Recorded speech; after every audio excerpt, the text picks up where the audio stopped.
হে everyone, আসসালামু আলাইকুম। চলে এসেছি একটি রেসিপি ব্লগ নিয়ে। আসলে আজকে একটি না, আজকে দুটি রেসিপি শেয়ার করব আপনাদের সাথে। আজকে রেসিপিগুলো কুরবানি ঈদ স্পেশাল হতে যাচ্ছে। যেহেতু কয়েকদিন আগেই কুরবানি ঈদ গেল, তাই মোটামুটি সবার বাসায় গরুর মাংস আছে। তাই আজকে আমি আপনাদের সাথে বিফ স্টেক এবং বিফ সিজলিং রেসিপি শেয়ার করব। তো অ্যাজ ইউজুয়াল আমি চলে এসেছি কিচেনে রান্না করার জন্য। ফার্স্টেই হচ্ছে গিয়ে আমি স্টেক বানাবো, আর এদিকে হচ্ছে গিয়ে আমি আলু সেদ্ধ বসিয়ে দিয়েছি ম্যাশ পটেটো বানানোর জন্য। আজকের ম্যাশ পটেটো রেসিপিটা আমি একজন টিকটকার আপুর কাছ থেকে দেখেছিলাম, ভেরি ইজি, সেটাই আজকে আপনাদের সাথে শেয়ার করব। আর এদিকে হচ্ছে গিয়ে আমি গোলমরিচ ভেজে সেটাকে গুঁড়ো করে নিচ্ছিলাম। আপনারা ট্রাই করবেন ফ্রেশ গোলমরিচের গুঁড়ো ইউজ করার জন্য। আজকের রেসিপিগুলোতে গোলমরিচের গুঁড়ো অনেক বেশি লাগবে। আর এদিকে হচ্ছে গিয়ে আমি স্টেকের মাংসগুলো কেটে নিচ্ছিলাম, এগুলো আগে থেকেই আলাদা করা ছিল। এরকম মাংস না হলেও হবে, অন্যগুলা দিয়েও স্টেক বানানো যাবে। এখন হচ্ছে গিয়ে আমি টিস্যু দিয়ে মাংসগুলো মুছে নিচ্ছিলাম। তারপর হচ্ছে গিয়ে মাংসের উপরে আমি গোলমরিচের গুঁড়ো স্প্রেড করে দিচ্ছিলাম। এটাই হচ্ছে গিয়ে অথেন্টিক স্টেক রেসিপি। এবার হচ্ছে গিয়ে আমি লবণ দিয়ে দিচ্ছি। এটা কিন্তু খুব খেয়াল করে দিতে হবে, কারণ এরপরে কিন্তু এই স্টেকের মধ্যে আর কোনো লবণ পড়বে না। আর আমি হচ্ছে এখানে এক্সট্রাভাবে সয়া সস এড করছি। এটা অথেন্টিক রেসিপিতে অ্যাড করে না, বাট আমার মনে হলো একটু অ্যাড করি। যেহেতু আমরা বাঙালি, আমাদের ওরকম খেয়ে অভ্যস্ত না, তাই আমার মনে হলো সয়া সসটা অ্যাড করলে একটা সুন্দর ফ্লেভার আসবে, স্মেল আসবে, এন্ড টেস্টেও একটা ডিফারেন্স আসবে, মজা লাগবে খেতে। এই জন্যই আমি অ্যাড করলাম। আপনারা চাইলে এটা স্কিপ করতে পারেন যদি অথেন্টিক স্টেক রেসিপিটা খেতে চান ওই মেথডে। এখানে আমি লাইট সয়া সস ইউজ করেছি। আপনারা অবশ্যই লবণের পরিমাণটা বুঝে দিবেন, যেহেতু সয়া সসের মধ্যেও লবণ থাকে।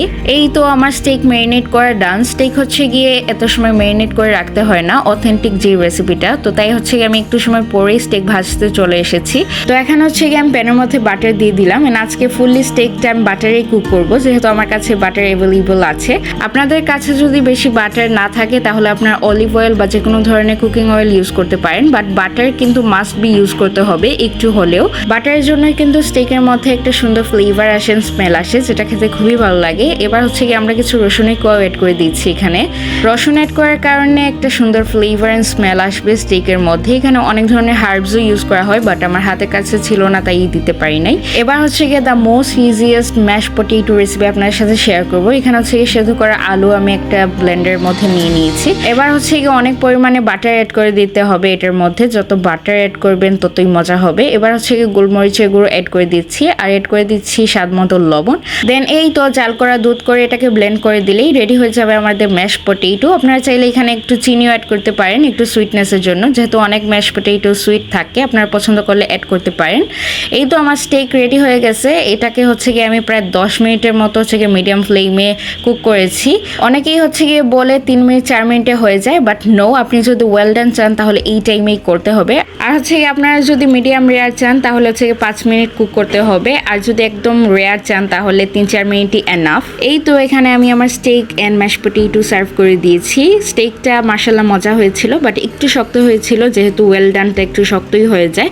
আর ম্যাশ পটেটোটা মাশাআল্লাহ খুবই মজা হয়েছে। আমার আম্মু এমনিতেই ম্যাশ পটেটো অনেক পছন্দ করে, আর আমি যেটা বানিয়েছিলাম ফার্স্ট টাইম, এটা আম্মু অনেক বেশি পছন্দ করেছে। আপনারাও ট্রাই করে দেখতে পারেন, খুবই ইজি ওয়ে। অ্যান্ড স্টেক বানানোর যে টাইমিংটা বলছি আপনারা অবশ্যই এটা ফলো করবেন, নয়তো আপনারা খেতেই পারবেন না। আমি জানি না কেন অনেকেই বলে 3-4 মিনিটে হয়ে যায়, বাট এটা হবে না, কারণ এটা গরু মাংস। চিকেন হলে মানা যেত। অ্যান্ড অবশ্যই আমার টাইমিংটা ফলো করবেন, এন্ড একবার হলেও এই রেসিপিটা ট্রাই করে দেখবেন।